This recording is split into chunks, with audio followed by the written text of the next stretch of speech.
Local news for Wednesday the 7th of February. Yesterday was the final day to opt out of the residential delivery for the telephone book. Since 2015, households have had the option to opt out, with research suggesting opt-out rates would be between 1 and 5% nationwide, with some variation between metro, region and provincial areas. The nationwide opt-out rate as of August last year was 1.04% of the entire circulation. Star Jam is coming to the Wairarapa. Star Jam offers music and performance abilities for young people living with disabilities. Enough space is available for young people aged 6 to 25, volunteers and tutors.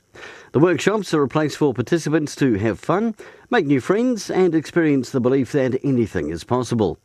An information evening is happening tomorrow night, 6:30pm at the Wairarapa Community Centre.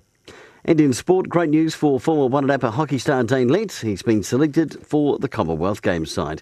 Well done, mate. For local news and sport, I'm Brent Gare.